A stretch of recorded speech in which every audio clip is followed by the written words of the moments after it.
I hate you, Mum. You are so poor, ugly and old. I just want you to die so I can have all your money. Ha ha ha. Get up, you dirty stinking thing, and go and work. You know I need money to go and eat, drink and party too. The golden sun of Nkato cast long shadows over the village as Mama Ijeoma bent over her baskets, weaving with trembling fingers. Her body ached, her eyes burned with fatigue, but she did not stop. She had to finish them before nightfall. Her son, Chike, would need money again. Chike, a young man full of energy and strength, refused to work. He spent his days roaming the village, laughing with friends, and enjoying the pleasures of life while his mother struggled to feed him. One afternoon, he stormed into their small hut, his voice sharp. "Mother, where is the money?" he demanded, standing over her. Mama Ijeoma slowly lifted her tired eyes to meet his. "I have not sold the baskets yet, my son. But I will go to the market tomorrow." Chike clicked his tongue in irritation. "Tomorrow? What am I supposed to do today? My friends are waiting for me, and I need money for palm wine." Mama Ijeoma swallowed the lump in her throat. She reached into the folds of her wrapper and pulled out a few coins, her last savings. She had planned to buy food with it, but her son's anger scared her. "Here," she said softly, placing the money in his palm. "But, my son, please, try to find work. Even if it's just helping the farmers." Chike scoffed. "Work? Me? Do I look like a farmer to you?" He turned and left without another word, leaving his mother alone in the dimly lit hut. That night, Mama Ijeoma sat by the flickering lantern, weaving baskets under its weak light. Her fingers were sore, her back hunched from years of labor. But she had no choice. Chike needed her. She had raised him alone after his father died, when he was just a baby.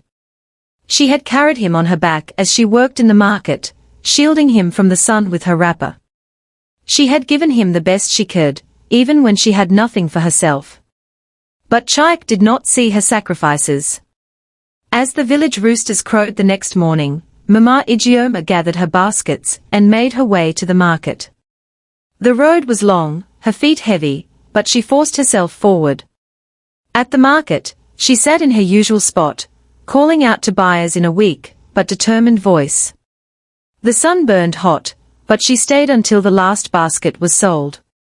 By the time she reached home, the sky was painted with streaks of orange and purple. Sweat dripped down her face, and her legs wobbled from exhaustion. She stepped inside the hut, hoping to rest. But instead, she was met with loud laughter. Chike and his friends were sprawled on the floor, drinking palm wine, their eyes red with intoxication.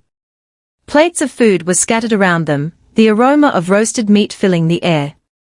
For a moment, Mama Ijeoma stood frozen at the doorway. She had spent the whole day working in the scorching sun, while her son feasted on her sweat. "Mother! You're back," Chike said, grinning. He stretched out his hand. "Give me the money." Mama Ijeoma's fingers tightened around the coins in her palm. Her lips trembled as she looked at her son, the same son she had carried in her arms, the same son she had prayed for every night. But now, all he saw in her was a source of money. Tears welled up in her tired eyes, but she said nothing. Slowly, she walked to him and placed the money in his palm. Her hands, rough like the bark of an old tree, shook as she let go. Chike, without a word of thanks, turned back to his friends, laughing. That night, as the wind howled outside, Mama Ijeoma lay on her small mat, staring at the roof. Her body felt colder than ever before. She had nothing left to give. The morning sun stretched lazily over Nkato, casting golden hues over the village, but inside Mama Ijeoma's small hut, the air was thick with silence. Not the peaceful silence of dawn, but a silence that carried an eerie weight, an emptiness that clung to the walls like an unseen shadow. Chike stirred from his deep sleep, his body sore from the previous night's drinking and feasting with his friends. He yawned, stretching, expecting the usual sounds of his mother bustling about, the soft hum of her morning prayers, the gentle clatter of clay pots, the smell of warm porridge simmering over the fire. But there was nothing. Frowning, he sat up. His stomach growled. Where was the food? Mother, he called out lazily, rubbing his eyes. Silence. Annoyed, he got up and stepped into the small inner room where his mother slept. The dim morning light filtered through the cracks in the mud walls, illuminating the frail figure on the mat. Mama Ijeoma lay still, her body curled slightly, as though she had fallen asleep that way. Mother, wake up, Chike muttered, stepping closer. He nudged her foot with his own. Nothing. His heart pounded. Mama? His voice cracked slightly as he bent down and shook her shoulder. Her body was cold. A sudden chill ran through Chike's spine. He stumbled back, staring at her motionless form, his breath quickening. He placed a trembling hand under her nose, desperate to feel even the faintest breath. Nothing. Mama Ijeoma was gone. For a long moment, Chike could not move. His mouth opened, but no words came out. His hands trembled as he reached for her frail wrist, searching for a pulse that no longer beat. It was real. She was gone. A strange feeling spread through his chest, not grief, not sadness, but a sharp panic. What would he do now? Who would take care of him? Who would feed him? Who would give him money? His stomach twisted at the thought. He staggered back into the main room, his eyes darting around in confusion. That was when he saw it, the small pile of money his mother had handed him the night before. He reached for it, but the moment his fingers touched the coins, they crumbled into dust. Chike gasped. What? He rubbed his hands together, watching in horror, as the fine powder of what used to be money slipped through his fingers. He turned in circles, panic rising in his throat. This had to be a mistake. Maybe he had touched something dirty. Maybe. He grabbed a woven bag where his mother used to keep her extra savings. He opened it. Empty. His heart pounded harder. Desperate, he rushed outside, nearly tripping over his own feet as he made his way to the marketplace. The morning was alive with sounds, traders setting up their stalls, women carrying firewood, children running barefoot in the dust. But to Chike, everything felt distant, as though the world had suddenly moved on without him. He ran to a group of traders, the same ones his mother had bought food from many times. Please, I need some money. I'll pay you back, he pleaded. The men frowned, stepping away from him. One of them, an elderly man with a long scar down his cheek, shook his head. The spirits have spoken. Chike's face twisted in confusion. What are you talking about? Another trader, a woman who had often watched Mama Ijeoma struggle in the market, sighed and looked at him with pity. You drained the life from the one who gave you life. Now, life will drain you. Chike's stomach dropped. No, no, this isn't real. He turned to another stall, a place where he had once borrowed money to buy palm wine. The owner, a broad-shouldered man, crossed his arms. We will not help you, Chike. No one will, another voice added. The whispers grew around him. He took from his mother until she had nothing left. He feasted while she starved. The gods have cursed him. Chike felt the weight of their words press into his chest. He had never cared when his mother had been the one struggling, but now, he was the one left with nothing. He turned on his heel and ran back home. He would find a way to fix this. He had to. But when he stepped into the hut, the silence greeted him once again. The small room where his mother had spent her last breath now felt suffocating. His mother had been his shield, his provider, his only source of comfort. And now, she was gone. And for the first time in his life, Chike was truly alone. Chike sat on the cold, earthen floor of his mother's hut, his arms wrapped around his knees. The walls, once filled with his mother's warmth, now felt like a tomb, suffocating him with silence. For the first time, he realized how empty the room was, no soft humming from Mama Ijeoma, as she worked, no gentle clinking of clay pots, no rustling of her wrapper, as she moved about. Nothing. Only his own ragged breathing. His stomach growled painfully. He had not eaten since the night before, and now, there was no one to bring him food. No warm bowl of porridge, no soft words telling him to eat before leaving the house. His throat tightened. How had he never noticed before? How had he never cared? Chike stumbled to his feet, wiping the sweat from his brow. He rushed back to the marketplace, his feet kicking up dust as he ran. The morning crowd had thickened, with traders calling out their wares and children laughing in the distance. But as Chike approached, the whispers started again. There he is. The cursed one.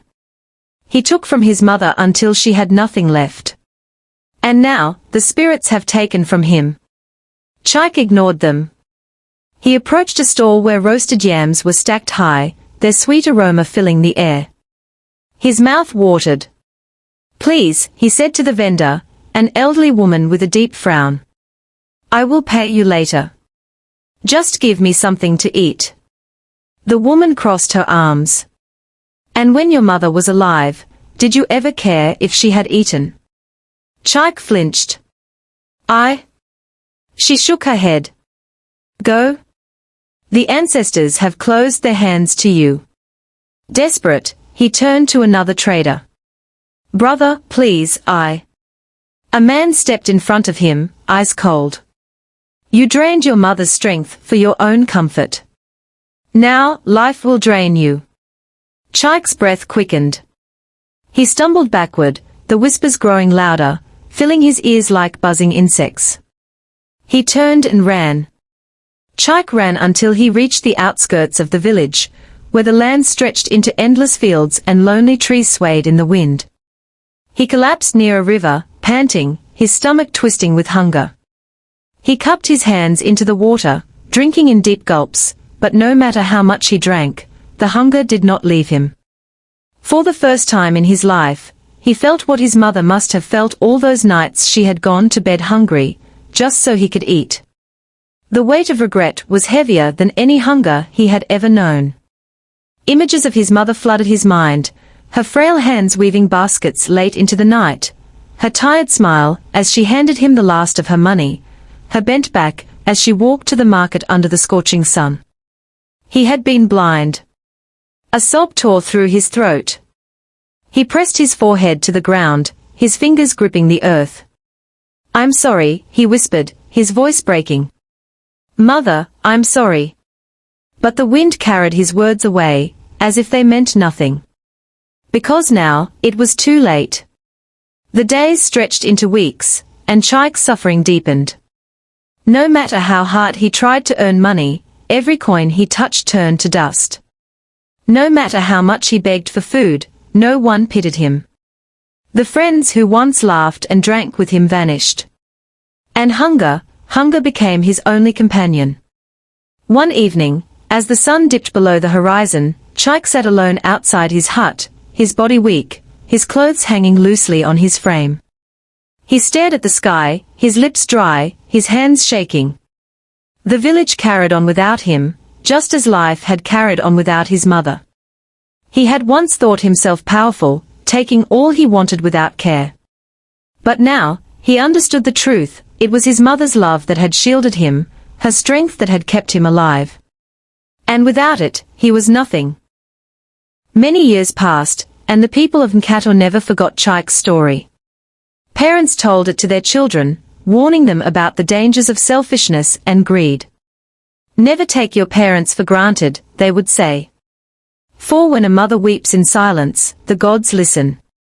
The days turned into months, and Chike's suffering only deepened. The once proud young man, who had feasted while his mother starved, was now nothing more than a shadow of himself. His once strong body had grown thin, his ribs pressing against his skin. His eyes, once bright with arrogance, were now hollow with regret. Everywhere he went, doors remained shut to him. His mother's name, once a shield that protected him, now only brought cold stares and whispered warnings. "That is the boy who drained his mother's last strength," they said. "The gods have turned their backs on him. He will suffer until his last breath." Chike had tried everything, working for food, begging for help, even attempting to steal a few morsels to survive. But no matter how hard he tried, nothing worked. Each time he earned a coin, it turned to dust in his hands. Each time he reached for food, the stall owner would chase him away, as if sensing the invisible curse that clung to his skin. And so, he wandered, weak and broken, searching for a way to undo what he had done. But how does one beg forgiveness from the dead? One fateful night, Chike found himself standing before his mother's grave. It was a simple burial site, a mound of earth beneath a large, ancient tree. The wind howled through the branches, whispering secrets of the past. The moon shone dimly, casting long shadows across the ground.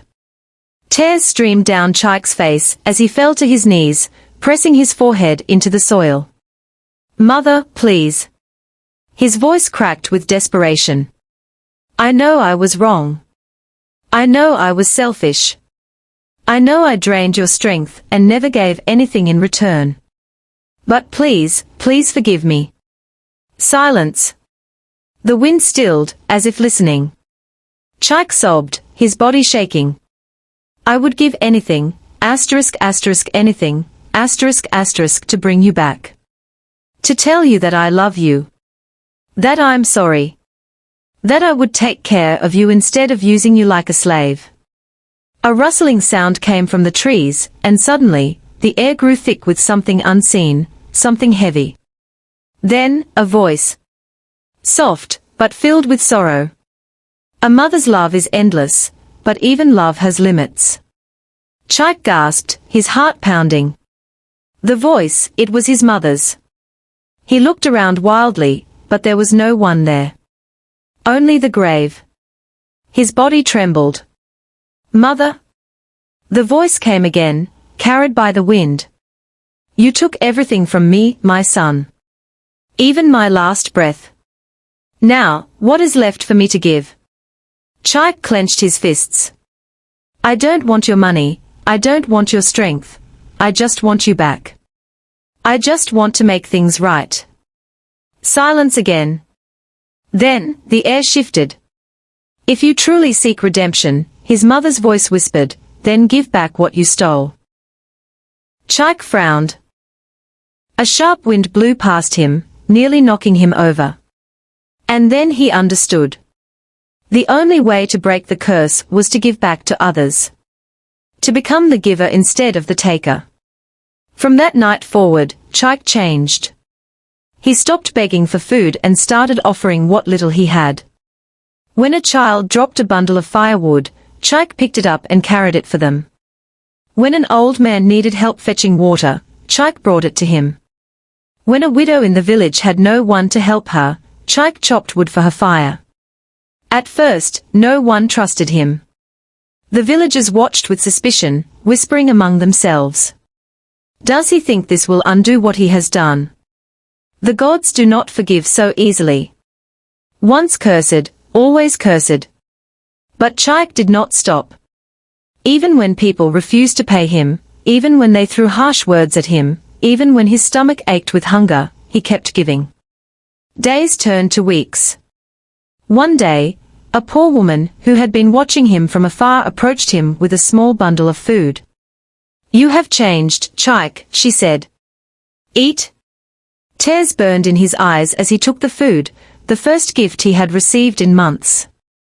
And when he swallowed the first bite, for the first time since his mother's death, his stomach felt full.